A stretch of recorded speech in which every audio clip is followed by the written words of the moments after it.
आकाशवाणी लखनऊ से प्रस्तुत हैं प्रादेशिक समाचार।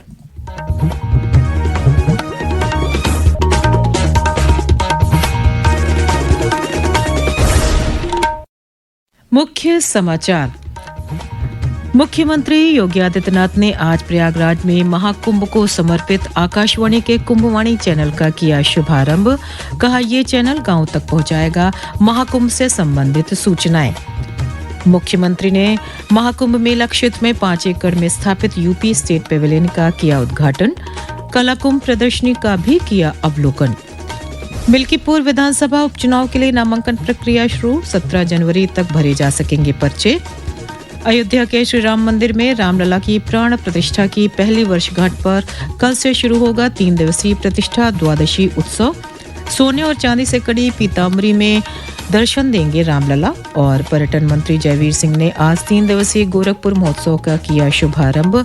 समापन समारोह में मुख्यमंत्री 5 प्रतिभाओं को गोरखपुर रत्न से करेंगे सम्मानित। नमस्कार, प्रदेश के समाचारों के साथ मैं मनीषा पाठक। अब समाचार विस्तार से।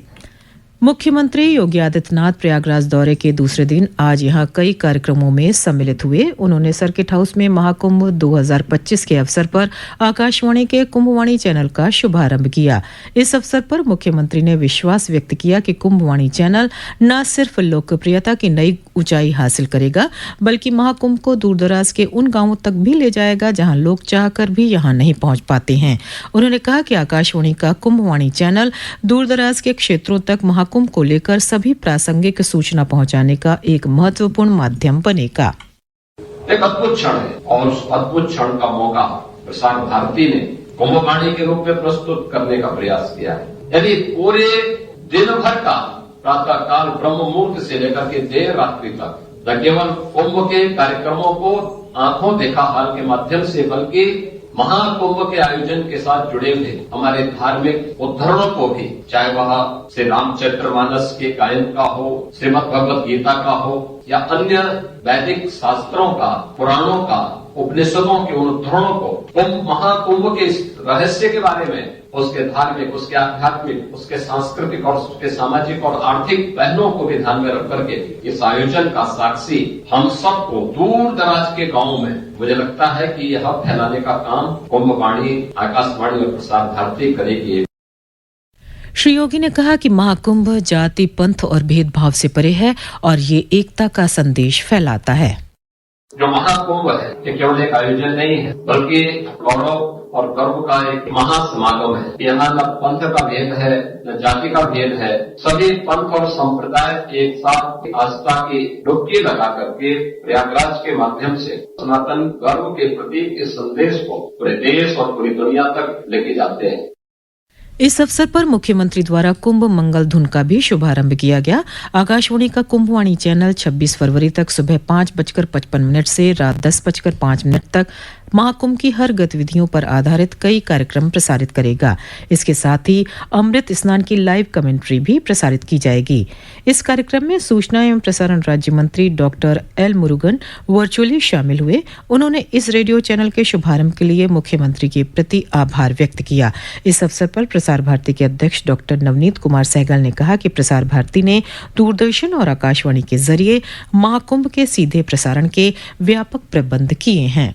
आज कुंभवाणी का विशेष एफएम चैनल लॉन्च किया। माननीय मुख्यमंत्री उत्तर प्रदेश योगी आदित्यनाथ जी ने उसे शुरू किया है। इस आयोजन को जन जन तक पहुंचाना हमारा लक्ष्य है और प्रसार भारती के जो विभिन्न अंग हैं, जैसे आकाशवाणी अपना एफएम चैनल के माध्यम से हमारा मीडियम वेव चैनल है, इसके साथ साथ डीडी नेशनल, डीडी इंडिया और डीडी न्यूज, ये तीनों चैनल लगातार कुंभ को अब से लेकर फरवरी के आखिर तक कवर करते रहेंगे। इस समारोह में आकाशवाणी के मुख्य कार्यकारी अधिकारी गौरव द्विवेदी, आकाशवाणी की महानिदेशक डॉक्टर प्रज्ञा पालीवाल गौड़, दूरदर्शन की महानिदेशक कंचन प्रसाद, डीडी न्यूज की महानिदेशक प्रिया कुमार और कई वरिष्ठ अधिकारी भी उपस्थित थे। मुख्यमंत्री योगी आदित्यनाथ ने आज प्रयागराज में पर्यटन विभाग की ओर से 5 एकड़ में स्थापित यूपी स्टेट पवेलियन का उद्घाटन किया। ये पवेलियन प्रयागराज महाकुंभ में देश विदेश से आने वाले श्रद्धालुओं और पर्यटकों को उत्तर प्रदेश की समृद्ध सांस्कृतिक विरासत, पुरातात्विक धरोहरों एवं कुंभ से जुड़ी विविधताओं से परिचित कराएगा। पेश है एक रिपोर्ट। यूपी पवेलियन में प्रदेश के 12 पर्यटन सर्किट को प्रदर्शित किया गया है। यहाँ 3D तकनीक के माध्यम से अयोध्या, काशी, मथुरा, प्रयागराज, कुशीनगर, सारनाथ, नैमिषारण्य सहित अन्य स्थलों को भी दर्शाया गया है। मुख्यमंत्री ने यहाँ संस्कृति विभाग द्वारा निर्मित कलाकुंभ प्रदर्शनी का भी अवलोकन किया। कलाकुंभ परिसर में उत्तर प्रदेश की सांस्कृतिक धरोहर को पुरातात्विक और अभिलेखीय साक्ष्यों के साथ प्रदर्शित किया गया है। मुख्यमंत्री ने आज प्रयागराज दौरे के दौरान यहाँ स्वरूप रानी नेहरू चिकित्सालय में माँ की रसोई का उद्घाटन किया। आर्थिक रूप से कमजोर लोगों के लिए ये रसोई शुरू की गई है। इसमें मात्र 9 रुपए में गरीबों को भरपेट खाना मिलेगा। श्री योगी ने एक अन्य कार्यक्रम में स्वतंत्रता संग्राम सेनानी स्वर्गीय कमला बहुगुणा की प्रतिमा का अनावरण कर उन्हें श्रद्धांजलि अर्पित की। समाचार कक्ष से शैलेंद्र शर्मा।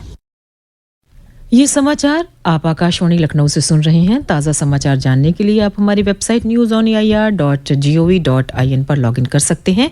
इसके साथ ही आप प्रादेशिक समाचारों का ये बुलेटिन हमारे YouTube channel news on AIR Lucknow पर भी सुन सकते हैं। समय है एक अंतराल का, शेष समाचार इस अंतराल के बाद। प्रयागराज की पुण्य धरा पर आध्यात्म के सबसे बड़े आयोजन महाकुंभ पर सुनिए आकाशवाणी लखनऊ समाचार एकांश की खास प्रस्तुति आस्था और संस्कृति का संगम महाकुंभ 2025 हर शनिवार शाम 5 बजे 100.7 FM रेनबो पर।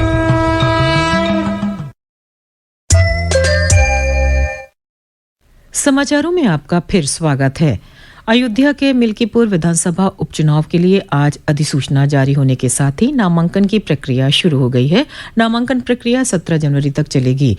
मिल्कीपुर सीट पर 5 फरवरी को मतदान होगा और 8 फरवरी को नतीजे आएंगे। हाल ही में प्रदेश की 9 सीटों पर हुए उपचुनाव के साथ मिल्कीपुर विधानसभा सीट पर भी उपचुनाव होना था, लेकिन मामला कोर्ट में होने के कारण चुनाव नहीं हो पाया था। समाजवादी पार्टी ने अयोध्या से सांसद अवधेश प्रसाद के बेटे अजीत प्रसाद को अपना उम्मीदवार बनाया है। वहीं भाजपा ने इस सीट पर अपने प्रत्याशी के नाम की घोषणा अभी नहीं की है। अयोध्या के श्री राम मंदिर में रामलला की प्राण प्रतिष्ठा की पहली वर्षगांठ पर कल से 3 दिवसीय प्रतिष्ठा द्वादशी उत्सव मनाया जाएगा। इसका शुभारंभ मुख्यमंत्री योगी आदित्यनाथ करेंगे। पेश है हमारे प्रतिनिधि की एक रिपोर्ट। पहले दिन कल मुख्यमंत्री योगी आदित्यनाथ कार्यक्रम का आगाज रामलला के अभिषेक के साथ करेंगे। इसके बाद सोने चांदी से कढ़ाई की गई पीताम्बरी रामलला को पहनाई जाएगी। यह पीताम्बरी दिल्ली से तैयार होकर आज अयोध्या पहुंच गई है। पिछले वर्ष प्राण प्रतिष्ठा समारोह में जिस विधि विधान से रामलला का अभिषेक किया गया था, उसी तर्ज पर कल प्रतिष्ठा द्वादशी पर भी रामलला का अभिषेक पंचामृत और सरयू के जल से किया जाएगा। अभिषेक पूजन के बाद दोपहर 12:20 पर रामलला की आरती होगी। श्री राम जन्मभूमि तीर्थ क्षेत्र ट्रस्ट के अनुसार इसमें केवल कुछ खास लोगों को ही आमंत्रित किया गया है। वहीं अंगद टीला पर होने वाले सांस्कृतिक कार्यक्रमों में 5000 लोगों के बैठने की व्यवस्था की गई है। ट्रस्ट के महासचिव चंपत राय ने बताया कि पिछले साल अभिषेक समारोह में जो लोग शामिल नहीं हो सके थे, उन्हें अंगद टीला में प्रतिष्ठा द्वादशी के अवसर पर 3 दिनों तक चलने वाले कार्यक्रमों में शामिल होने के लिए आमंत्रित किया गया है। तन्मय सोनी, आकाशवाणी समाचार, अयोध्या। प्रतिष्ठा द्वादशी से जुड़े सभी कार्यक्रमों का विभिन्न चैनलों के अलावा यूट्यूब, इंस्टाग्राम और फेसबुक पर भी सीधा प्रसारण किया जाएगा। गोरखपुर में रामगढ़ ताल के चंपा देवी पार्क में आज से 3 दिवसीय गोरखपुर महोत्सव शुरू हो गया है। इसका उद्घाटन प्रदेश सरकार के पर्यटन एवं संस्कृति मंत्री जयवीर सिंह ने किया। इस महोत्सव के समापन समारोह में 12 जनवरी को मुख्यमंत्री योगी आदित्यनाथ शामिल होंगे। समापन समारोह में मुख्यमंत्री अलग अलग क्षेत्र में उत्कृष्ट योगदान के लिए 5 प्रतिभाओं को गोरखपुर रत्न से सम्मानित करेंगे। उद्घाटन समारोह को संबोधित करते हुए पर्यटन मंत्री ने कहा कि पिछले 8 वर्षों में उत्तर प्रदेश ने अपनी एक नई पहचान बनाई है। उन्होंने कहा कि गोरखपुर उन्नति के पथ पर निरंतर प्रगति कर रहा है। इस दौरान उन्होंने विज्ञान प्रदर्शनी का भी शुभारंभ किया। महोत्सव में विभिन्न सांस्कृतिक और साहित्यिक गतिविधियों के अलावा प्रत्येक जिले से एक जिला एक उत्पाद ODOP की प्रदर्शनी भी लगाई गई है।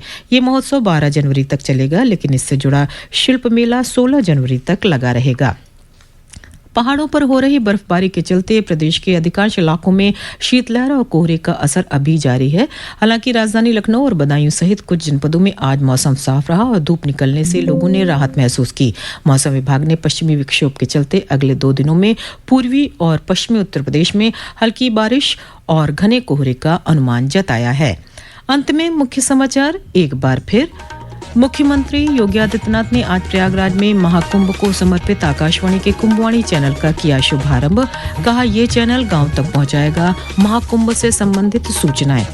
मुख्यमंत्री ने महाकुंभ मेला क्षेत्र में 5 एकड़ में स्थापित यूपी स्टेट पवेलियन का किया उद्घाटन। कला कुंभ प्रदर्शनी का भी किया अवलोकन। मिल्कीपुर विधानसभा उपचुनाव के लिए नामांकन प्रक्रिया शुरू। 17 जनवरी तक भरे जा सकेंगे पर्चे। अयोध्या के श्री राम मंदिर में रामलला की प्राण प्रतिष्ठा की पहली वर्षगांठ पर कल से शुरू होगा 3 दिवसीय प्रतिष्ठा द्वादशी उत्सव। सोने और चांदी से कढ़ी पीताम्बरी में दर्शन देंगे रामलला। और पर्यटन मंत्री जयवीर सिंह ने आज 3 दिवसीय गोरखपुर महोत्सव का किया शुभारंभ। समापन समारोह में मुख्यमंत्री 5 प्रतिभाओं को गोरखपुर रत्न से करेंगे सम्मानित। इसी के साथ प्रादेशिक समाचारों का ये बुलेटिन समाप्त हुआ। नमस्कार।